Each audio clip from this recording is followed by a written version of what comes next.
Boa noite, pessoal.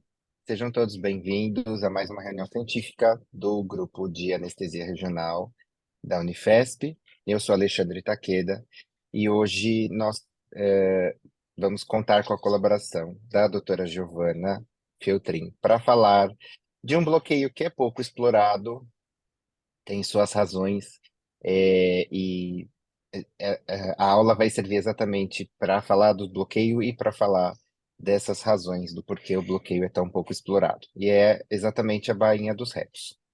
Então, eu passo a palavra para a doutora Giovana, que é fellow nossa desse ano e que fez uma aula brilhante sobre o assunto. Gia, com você.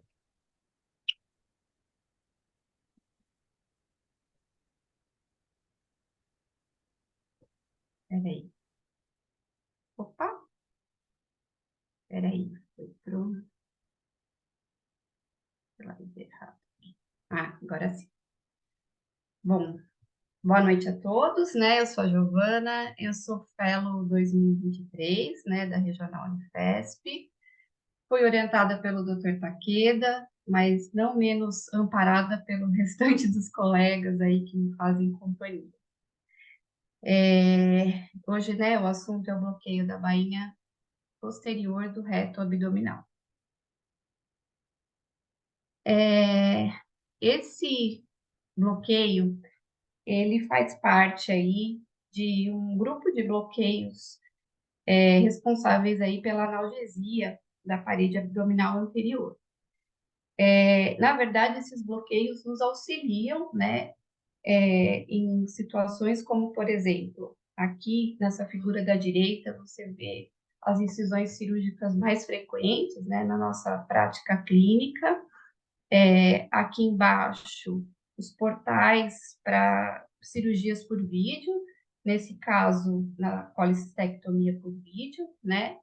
E esses bloqueios, né, o TAP, quadrado lombar, inguinal, hipogástrico e o bloqueio da bainha do reto, são bloqueios faciais que vão promover uma analgesia somática de pele, né, até o peritônio parietal, desculpa, nos auxiliando aí nesse tipo de cirurgia. Bom, quem primeiramente realizou esse bloqueio foi esse alemão, em 1899, e numa época que não tinha relaxamento muscular, não tinha o relaxante bloqueador neuromuscular, e era uma técnica totalmente às cegas, realizada com POPs, né, com a perda da resistência na sensibilidade na agulha, e ele usava aí na época diluições de cocaína, com o objetivo então de relaxar a musculatura e promover a analgesia. Bom, antes de entrar propriamente dito no bloqueio, eu acho legal a gente repassar um pouquinho a anatomia, né?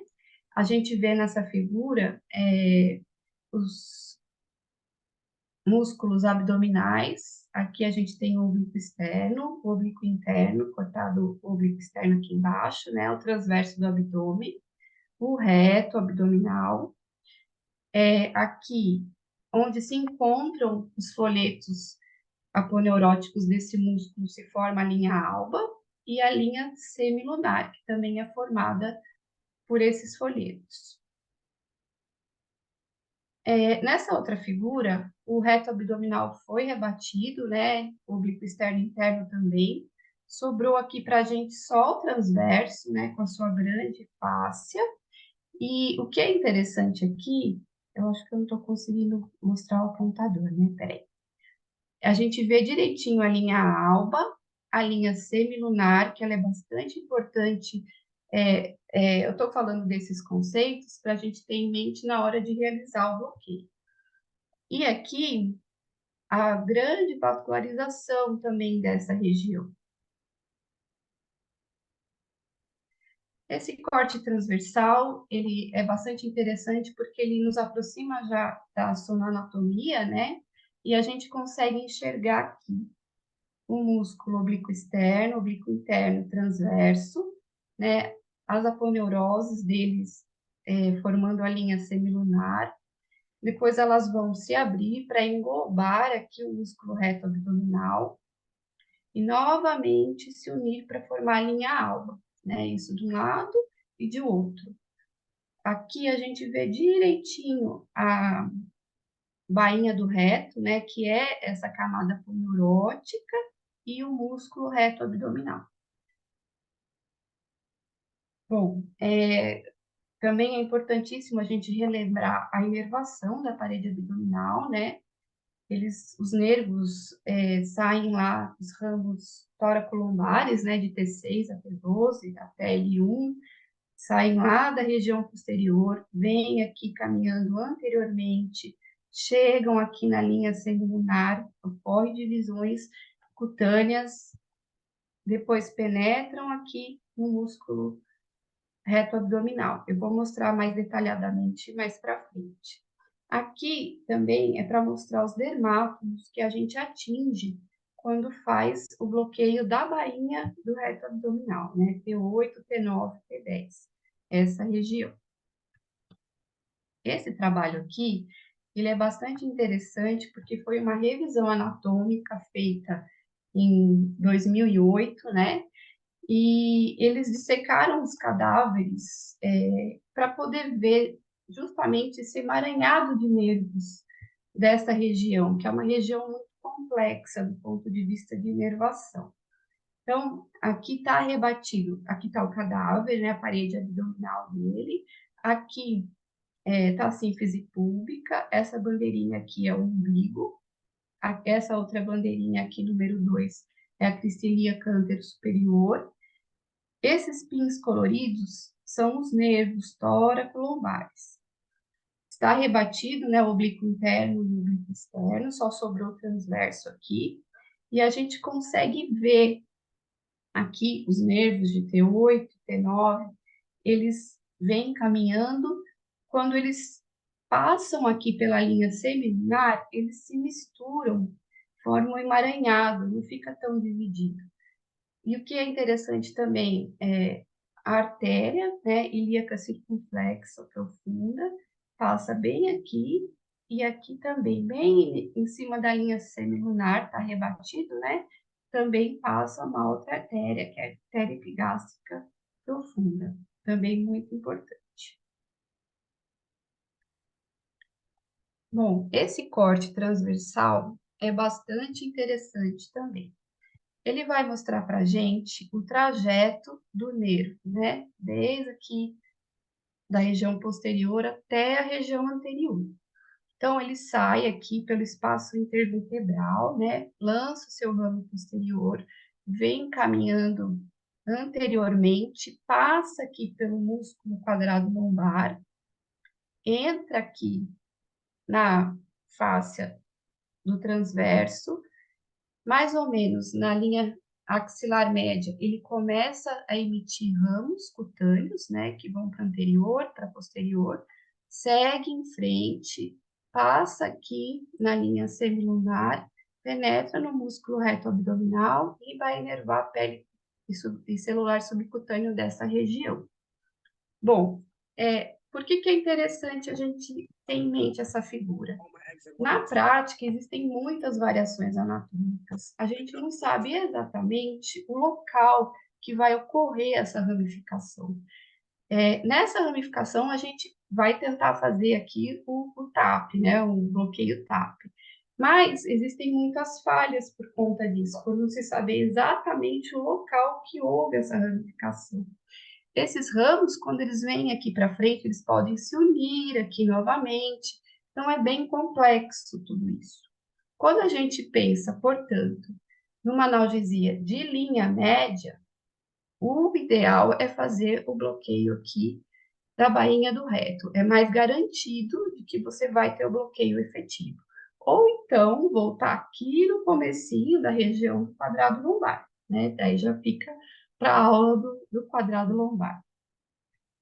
Bom, aqui nesse outro slide, a gente vê o corte transverso, né, uma incisão acima do umbigo, e novamente para mostrar a linha semilunar, né, que são as fáscias aí dos músculos, formando a bainha posterior do reto abdominal, chegando aqui na linha alba, né? O nervo vem, penetra aqui e vai para tecido celular subcutâneo, pé. Aqui são os dermátomos atingidos pelo bloqueio, quando você... né, no bloqueio da bainha do reto abdominal. Então, aqui a gente tem dermátomos e miótomos. Quais são as indicações? Quando que a gente vai usar o bloqueio da bainha posterior do reto abdominal? Ele é um bloqueio analgésico, né, como eu disse no começo, uma analgesia somente somática, né, de parede ali, para incisões cirúrgicas medianas e periumbilicais. Nas cirurgias de videolaparoscopia, né, que usa aí o umbigo como um portal. Nas hérnias umbilicais, principalmente na pediatria, ele é bastante usado.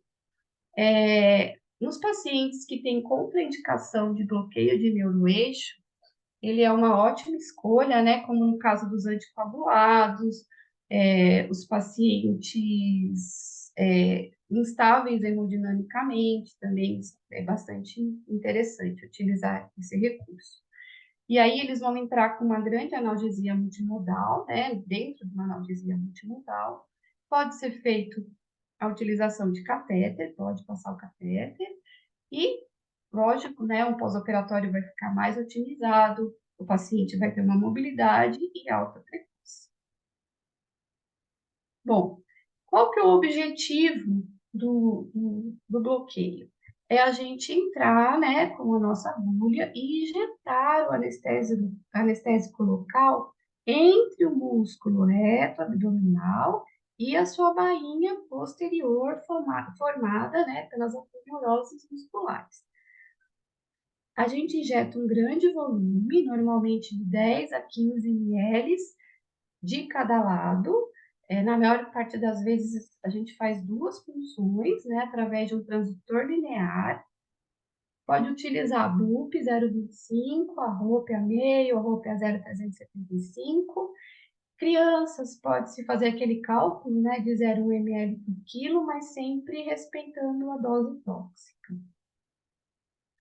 Nessas duas figuras, né, posicionamento do probe, né, aqui a gente tem, né, acima do umbigo, o probe linear, né, de forma, vai ser uma punção em plano, né, ele colocado aqui longitudinalmente. Neste aqui também, nessa figura do Naisora, a mesma coisa, né, 2 centímetros acima do umbigo. Neste caso aqui, a gente vê que a punção está bem próxima da linha semilunar. Aqui também a gente consegue ver que está bem próxima da semilunar. A punção pode ser feita assim nessa região e também pode ser feita próxima da linha alba, como eu vou mostrar mais para frente. A desvantagem dessa punção aqui é a maior proximidade aí dos vasos desta região. Essa é uma outra figura, né, mostrando a abordagem em cima da linha alba. Aqui o probe, né, tá em plano, mas ele pode ser fora de plano também, né?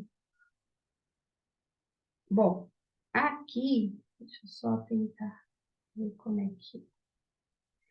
Este é um vídeo, foi gravado no Hospital São Paulo, e ele vai mostrar, ó, o escaneamento, né, da região. Aqui você tem o oblíquo interno, o transverso, eles vão se afunilando para formar a linha semilunar.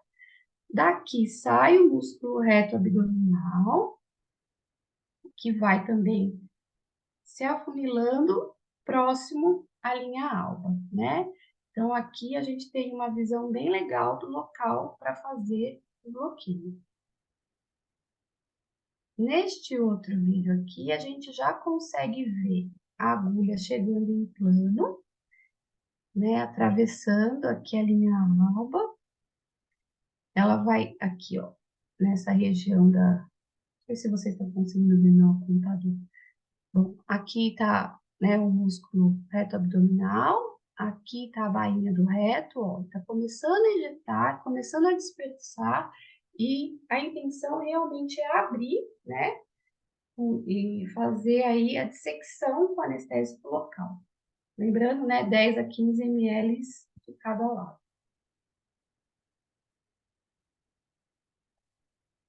Então, bom, esse aqui é um outro vídeo bem legal que a gente gravou lá na Casa da Mão.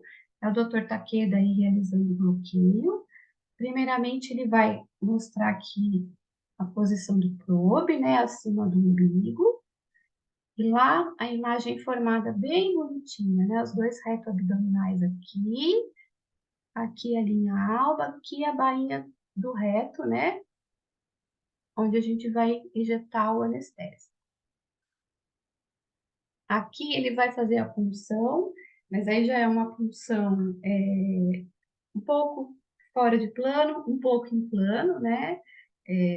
E aqui a gente vai conseguir ver uma dispersão bem legal.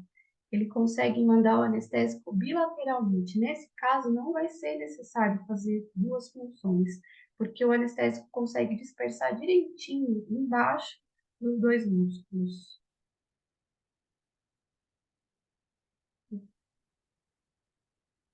Bom, complicações do bloqueio, né?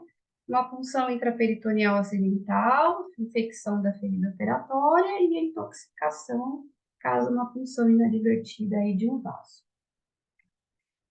Coloquei aqui um trabalho para ilustrar, né? Esse trabalho foi feito um estudo retrospectivo, foi feito com cirurgias com incisões acima e abaixo do umbigo, né? 80 pacientes, 40 só com anestesia geral, 40 com anestesia geral, mais o bloqueio da bainha do reto. É legal aqui nesse primeiro gráfico, a gente consegue ver que esse grupo C, né, que é o grupo sem o bloqueio, na primeira hora vai ter um score de dor visual bem elevado, né, quando comparado com o grupo da bainha do reto, nas 12 horas seguintes também, e depois nas 24 horas. Então, é bem significativa a diferença entre os dois. Nesse outro gráfico, a gente consegue ver o uso do PCA sob demanda. Também consegue notar uma diferença significativa, né, no grupo que recebeu o bloqueio. Foi bem menor a utilização do PCA. Nos pacientes, então, que receberam o bloqueio, né, associado com a anestesia geral, eles tiveram uma melhora da função gastrointestinal mais rápida, né, utilizaram menos opioides, consequentemente, conseguiram aí uma melhora da função gastrointestinal. E uma outra coisa bem interessante é que não houve nenhuma complicação na execução do bloqueio. Todos os bloqueios foram utilizados e realizados, na verdade, sem nenhuma complicação. Mais um trabalho, esse aqui é um trabalho interessante que ele vai utilizar também 89 pacientes com anestesia geral e 89 anestesia geral com bloqueio da bainha. Só que são cirurgias de citorredução combinadas com quimioterapia hipertérmica no intraoperatório. É um estímulo bem doloroso, estímulo peritoneal bem doloroso, né? E o que eles notaram nesse trabalho? Que os pacientes com bloqueio apresentaram menor tempo de extubação, menor consumo de remifeno e rocurônio, menores scores de dor, principalmente nas 24 horas, nas primeiras 24 horas, com 48 horas também não teve muita diferença, foi mais nas primeiras 24. E um outro fator importante é que não teve nenhuma complicação relacionada ao bloqueio da bainha do reto. Bom, gente, muito obrigada. O assunto não é muito extenso, né? Eu espero que eu tenha atendido aí as expectativas e eu estou aberta a perguntas. Oi, Gi, pode Oi. interromper Ah, o compartilhamento de tela? Isso, perfeito. Muito bem, parabéns pela aula. É, você foi bastante clara e a gente sabe que é um bloqueio que não tem muita discussão, até porque tem pouco trabalho a respeito dele, é um trabalho, se a gente for parar para pensar, não é um bloqueio com muita indicação, né? Então é um bloqueio que se faz pouco, é um bloqueio que se discute pouco. Mas ficou bem claro nas imagens, tanto de anatomia, para entender como os nervos saem, como os nervos se formam, e lembrar que, apesar de a gente tentar ser meio simétrico, né?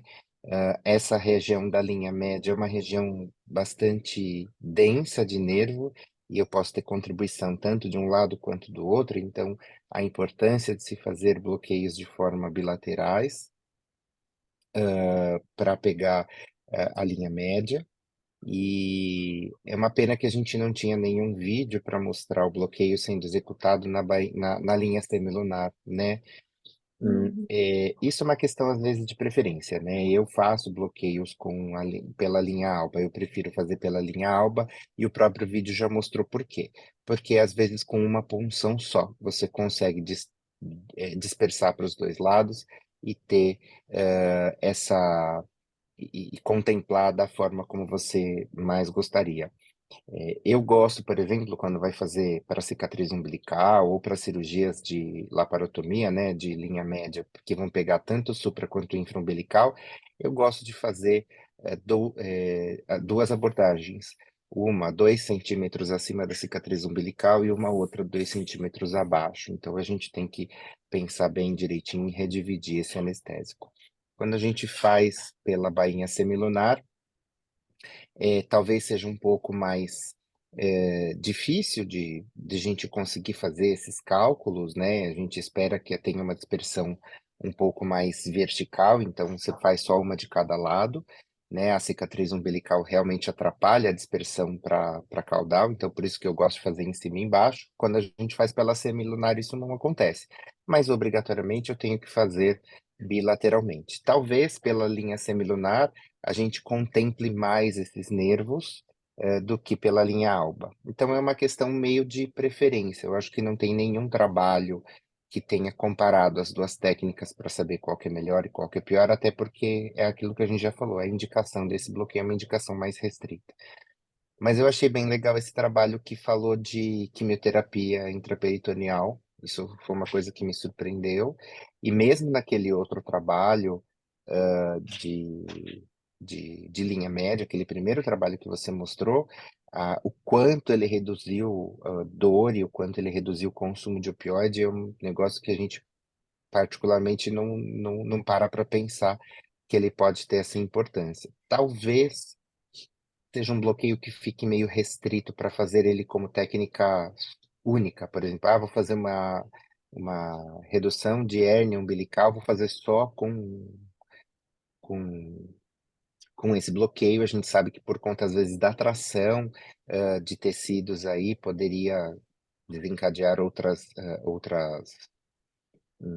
reações e dor de outros territórios, e talvez fique meio restrito para fazer só com esse bloqueio, mas é um bloqueio que, pelos trabalhos, a gente viu que, apesar da proximidade com as alças, a chance de a gente ter complicação é muito baixa, né? Então, quem sabe um bloqueio a ser explorado um pouco mais. Mas já falei bastante. Cris, Oi, quer falar alguma coisa? claro. Gi, em primeiro lugar, parabéns. É, quando eu pensei da questão da aula, é, assim, o grupo, né, a gente faz pouco esse bloqueio, né, até porque a melhor indicação dele aí seria para as hérnias umbilicais, né, então a gente acaba fazendo menos. Os próprios cirurgiões pediátricos, aí, se eles infiltram aí, a gente percebe que o paciente fica bem, mas eu gostei muito que você colocou os trabalhos e achei que você saiu super bem. Eu sei que quando eu pensei de montar uma aula só sobre esse bloqueio, eu fiquei pensando, será que não era muito, né? Mas é legal ter, porque você vê, até me surpreendi, porque eu não sabia desses trabalhos aí, então acho que foi extremamente favorável. Você falou muito bem durante a aula. Gostei das imagens, explicou a anatomia, foi ótimo. Eu quero fazer algumas colocações e depois eu quero uma pergunta para a Gi. A primeira questão Gi, cadê você? Não estou vendo você, a sua fotinho. Como eu faço? Ah, pronto, já falou, já apareceu.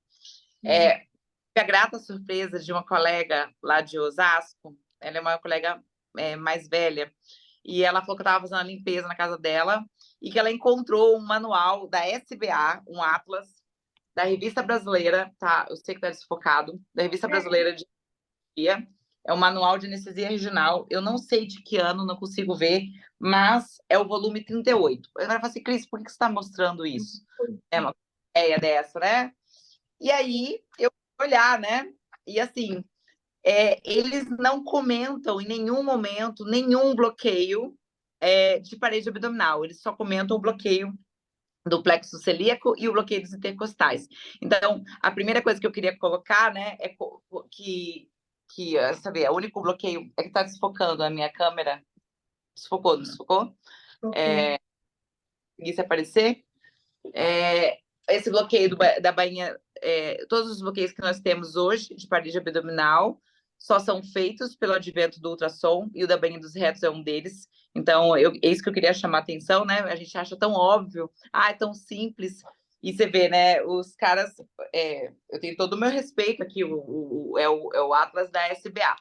Essa é a primeira coisa. A segunda coisa, né, que a gente só consegue fazer esse bloqueio com ultrassom. A segunda coisa é que as pessoas acham esse bloqueio elementar, muito simples. Né? Todo mundo acha esse bloqueio muito simples, é muito fácil, só tem um músculo na tela. E realmente o que é mais desafiador aí para quem está começando é saber as referências anatômicas, né, da linha alba, linha semilunar. Mas depois que a gente entende isso, o bloqueio se torna extremamente simples. Mas eu quero fazer uma pergunta para a Giovana. Se eventualmente, por um acaso, não sei se o Takeda, por essa situação, eu vou chamar o Takeda. Primeiro a Giovana tem que responder, depois o Takeda pode intervir por ela, que eu sei que ele fica aqui todo melindrado se a gente aperta o filhote dele. Eu conheço quem é pescando com você. O que acontece se eventualmente, por um acaso, um residente, ou um fellow, ou um anestesista, mesmo sendo orientado com alguém extremamente experiente do lado, furar o peritônio? Vamos lá. Bom, se furar o peritônio pura e simplesmente, o problema é pegar uma alça que esteja passando embaixo, mas vai abrir a barriga, né? É nisso que eu estou pensando, né? Você vai fazer uma incisão mediana. Então, se você jogou o anestésico dentro, beleza, mas e se você pegar uma alça, aí já complica, né? Isso, travou. Tá me ouvindo? Tá me ouvindo? Sim. Eu tô ouvindo. Para mim, eu tô ouvindo. Tá. Mas assim, digamos que não tenha pego uma alça, só tenha furado, né? Eu quero saber da Giovana. Depois o Takeda pode tem direito à resposta. Se além de ter furado o peritônio, de repente você viu que aquela agulha do seu aluno, a ponta, ele estava mostrando o corpo e a agulha estava lá dentro. E se eventualmente esse aluno estava um pouco mais empolgado e jogou o anestésico local lá dentro, e aí? Ele dispersou o anestésico ou ele acertou um vaso de grande calibre? Não, ele não acertou vaso de grande calibre, não. Ele só furou o peritônio e jogou o anestésico local lá dentro. Você acha que vai dar algum erro? Alguma coisa? Não, acho que problema. O próprio cirurgião já faz isso em algumas cirurgias, não faz? Já faz uma injeção de anestésico local sob visualização direta, às vezes em vídeo cirurgia. O mais legal é que as pessoas, anestesista, cara, é o que eu falei hoje no outro grupo lá, né? Se demorasse mais 5 minutos na cena, seria tudo advogado e promotor, né? Um que é o outro, né? Você viu que eu nem me manifestei, né? Eu tô quieto no meu canto. Você vê, mas o outro se manifestou. Enfim, eu estando com vocês, a gente, do nosso grupo da regional, a gente realmente faz pouco esse bloqueio, mas eu ajudo lá, né? Sou instrutora na pós, aí numa outra pós, não vou falar nomes aí. Na pós do a gente ajuda nas duas, né? Na pós do Círio, na pós do Einstein. E comigo aconteceu, e aconteceu com outros instrutores. A gente está com anestesista, tá ficando. E aí o aluno, quando a gente pensou que não, a gente está vendo o corpo da agulha, a agulha já estava dentro do peritônio. Comigo não jogou anestésico local lá dentro, mas com outros colegas já aconteceu mais de uma vez, né? De eventualmente jogou anestésico local lá dentro. E aí percebe, né? Depois que a gente vê, né? Você viu que já furou o peritônio, já está com anestésico local dentro da cavidade. Né? O mais legal, assim, né? O mais legal, né? Hoje eu estou comentando com vocês, mas o aluno, quando ele percebe, o anestesista, né? Ele fica desesperado, né? Assim, no primeiro momento, né? Quando ele viu, você fala assim, volta com a agulha. Só volta com a agulha. Aí você não fala nada, né? Você espera terminar e a gente fala assim, então. Aí você faz o bloqueio, né? Porque ele já estava lá na frente. Aí a gente fala assim, agora vamos conversar, né? Graças a Deus que essas situações, pelo menos as que eu fiquei sabendo, foram antes da cirurgia, e o cirurgião já ia abrir a barriga, então a melhor resposta foi a da Gi, né? O cirurgião já vai abrir a barriga mesmo. E aí, há 2 semanas atrás, eu estava lá com esses meninos, e assim, já tinha acontecido comigo, e era o mesmo grupo, e eles lembravam, né? A menina se auto-zoa, né? A agulha dela estava lá na frente. A gente foi fazer um outro bloqueio da bainha posterior dos retos, e o paciente era bem magro, atlético, e dava para ver a aorta dele a 2 centímetros, tipo, a 1 centímetro da bainha dos retos. Daí, vocês não vão entrar na linha alba, não, e não deixei. Então, eu queria colocar isso, que as pessoas acham que é muito simples, muito elementar, mas se você pegar um paciente muito magro, igual eu peguei, a aorta dele estava assim, 2, 3 centímetros, acho que dava 2,5 centímetros de profundidade abaixo da bainha posterior, e parece que é muito, mas não é. A pessoa que está começando, ela vai com a agulha e às vezes perde a ponta e a gente está vendo só o corpo da agulha. Então era isso que eu queria colocar, tá? É uma brincadeira, mas com vários fundos de verdade. Sim, sim. É que a Giovana foi muito esperta. Quem fez o bloqueio que ela filmou foi o próprio Takeda, né? Ah, Engraçadinha. Não, mas assim, agora, sério, a aula foi muito boa e eu tava até eu tava um pouco receosa quando eu pensei dessa aula de queimar uma aula com um bloqueio simples, né? Mas eu recebo muita mensagem das pessoas e as pessoas me cobram, né? Que não tinha no Instagram esse bloqueio. E a aula tá super bem montadinha, né? Tá com a anatomia, tá com a questão dos vasos, né? Outra coisa que eu não falei sobre hematoma, né? Levante a mão quem nunca fez um hematoma. Eu já fiz um hematoma de parede, por causa da epigástrica inferior. Eu bifei, mas foi num quadrado, não foi num reto, mas pode acontecer. Pode acontecer. Eu descobri de uma maneira bem diferente, não foi na hora, né? O hematoma cutâneo. Eu fazia um bloqueio, o Takeda sabe essa história, eu sempre fazia, eu tenho um cirurgião que eu fazia anestesia para ele, um ortopedista que ele tinha dor lombar, e uma vez eu fiz um quadrado lombar nele, ele adorou, porque eu tirei ele da dor, e aí passava a cada 3, 6 meses, eu deixei ele mal acostumado, toda vez eu falei assim, Cris, eu tô com dor, faz aquele quadrado em mim. Ele era bem magrelinho, e eu sempre fazia, virava e metia um quadrado nele. Um belo dia, né, aquela história, né, você sempre faz. Um belo dia eu fiz, e falei, tá ótimo, melhorou, não sei o quê. Aí eu disse, nossa, faz tempo, eu falei, tem uma bola aqui, assim, aí eu olhei, mandei ele deitar, com uma bola, a gente ficou comprimindo, não aconteceu nada. Aí no dia seguinte, um dia depois, ele me manda uma mensagem falando que o testículo dele ficou todo preto. Ou seja, ele fez um hematoma, e o hematoma desceu. E o ortopedista, né, ele contou sem menor vergonha, sem nenhum menor pudor, e deu tudo certo. Da outra comentando com vocês que os vasos não são fictícios, eles existem e a gente pode bifá-los no meio do caminho. Eu acho que a importância dessa discussão é lembrar o seguinte: só está arriscado a fazer funções inadvertidas quem faz, né? A gente não pode falar assim, ah, porque eu tenho 20 anos de expertise e eu não vou nunca fazer. Não, a gente não sabe porque a anatomia do paciente é muito variável, muitas vezes por causa da pressão do nosso probe. Você pega um paciente mais obeso, que você tem que apertar mais, tem mais dificuldade de posicionar, e realmente a gente sabe que é muito difícil você, em alguns casos de pacientes, em alguns aparelhos de ultrassom, você olhar para a agulha 100% do seu tempo. É por isso que a gente tem que aprender a respeitar muito, não só a técnica, como o paciente e o equipamento que a gente usa.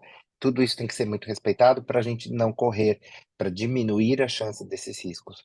Mas mesmo assim, a chance disso acontecer uma catástrofe ou ser um evento adverso, de que tenha uma morbidade muito alta, a chance disso acontecer é muito baixa, né? A anestesia regional, ela se poupa disso pela sua técnica, né? Pega trabalhos que vão falar de técnicas de, faz anestesia regional em criança que já está anestesiada, com geral, qual a chance disso acontecer problema, ou mesmo trabalhos retrospectivos que vão ver incidências de efeitos colaterais é muito baixo. Então, mas a gente tem que aprender a respeitar, mas só está arriscado acontecer isso quem executa, né? Eu acho que a gente falou bastante e eu esqueci de perguntar se tem alguém que tem alguma pergunta.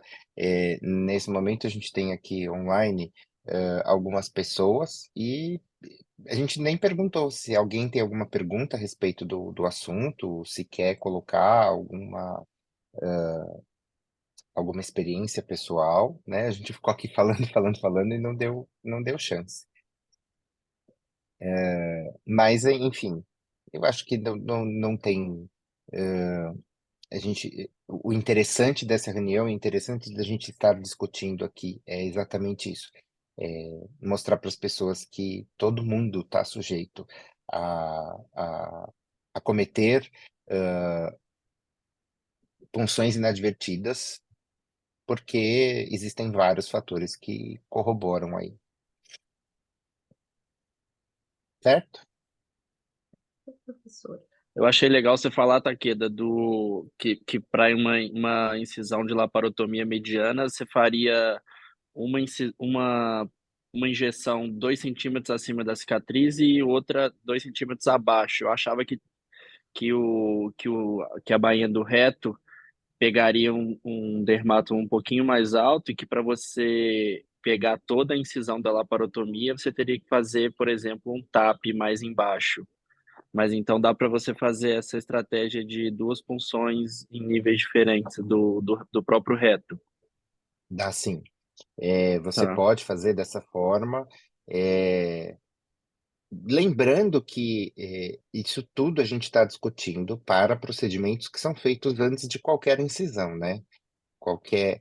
Você fala assim, fez uma incisão na linha média, então eu posso fazer a bainha do reto na linha semilunar. Poder, a gente pode. Preciso saber quanto tempo de afastador não ficou, quanto isso não pôde deformar as estruturas, criar nem só deformação, mas uma inflamação nos tecidos, edema, e o nosso bloqueio não ficar legal.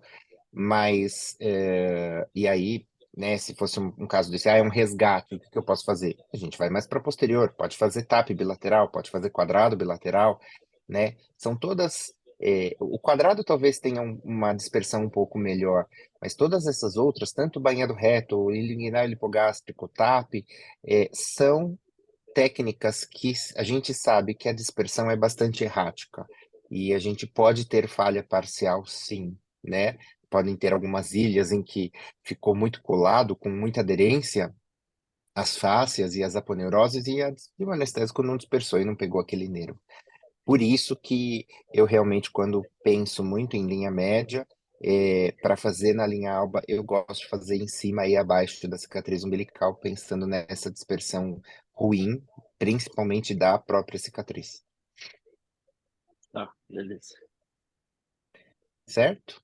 Você acha, Takeda, que valeria a pena fazer, por exemplo, né? Eu pego bastante hérnia umbilical estrangulada, pacientezinhos ruins, né? Já idosos, que vem com aquela hérnia umbilical estrangulada. Vale a pena antes da incisão fazer uma situação dessa? Olha, Gi, pensando em hérnia estrangulada, talvez eu não fizesse, tá? É, porque aí sim a gente imagina que possa ter alça passando muito, muito mais perto do que o que a gente imagina, né? Não tem. E de novo, né? Até complementando aquilo que você falou, uma vez o Léo perguntou para um colega dele que é gastrocirurgião: se eu furar com uma agulha, uma alça, qual o problema? E ele respondeu: a chance disso ter de causar uma peritonite, de extravasar, é muito pequena, porque a nossa agulha tem um calibre muito pequeno.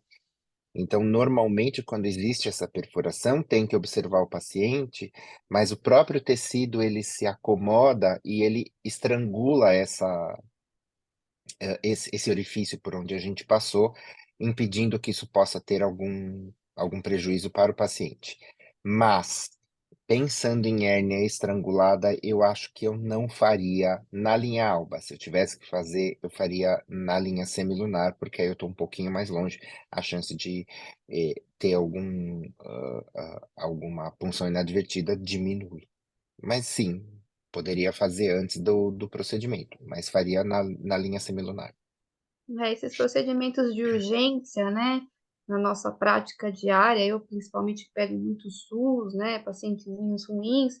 Eu não consegui ler sobre isso, né? Pegar muito artigo. Uma laparoexploradora mesmo, que seja um abdômen agudo obstrutivo, né? Que chega aquele paciente lá ruim, que depois que você estuba, ele vai ter muita dor, né? Então eu acho bem legal, né? Mas será que vale a pena? O que a gente tem que lembrar desses pacientes muito graves se a cirurgia é um abdômen agudo de um paciente que já está grave, seja um abdômen agudo é, isquêmico, né, ou seja um abdômen agudo perfurativo, enfim. O que eu tenho que pensar pensando na proposta da cirurgia, né, você conversar com o cirurgião, o que ele espera encontrar, porque provavelmente já fez tomografia. Você acha que você vai extubar esse paciente precocemente? Será que vale o risco de fazer um bloqueio nesse paciente por conta de todo isso que circunda, né, esse perioperatório do paciente? Será que vale a pena você botar lá uma agulha? Se ele já estiver meio séptico, você vai ficar enfiando agulha, injetando coisa. Então, tudo isso tem que ser lembrado na hora de fazer, de escolher se você vai fazer o seu bloqueio antes da incisão ou não. Se são essas suas propostas. Não, é um abdômen agudo bestinha, é, a chance de você estubar é grande, o paciente está estável. Ah, beleza, dá para fazer. Não, o paciente tá grave. Eu acho que não vale o risco, né? A Uhum. chance de você conseguir estubar esse paciente é muito pequena e provavelmente a cirurgia vai ter uma extensão de manipulação de peritônio visceral e de vísceras tão grande que só a analgesia da parede não vai ser suficiente para melhorar a qualidade de pós-operatório desse paciente. Legal. Certinho? Então tá bom. Cris, quer falar mais alguma Não, coisa? só para falar boa noite, muito obrigada. Parabéns, Gi. Foi ótimo, tá Gente, bom? eu que agradeço a presença de todos aí, viu? Até mais. Tchau, tchau. Valeu, Obrigado pela parabéns, Gi. presença. Tchauzinho, gente. Beijo, obrigada, gente. Valeu, Matheus. Obrigado pela presença de todos e até a próxima reunião. Tchau, Gi. Tchau, Tchau, Matheus. tchau, Taqueda. Tchau, Grazi.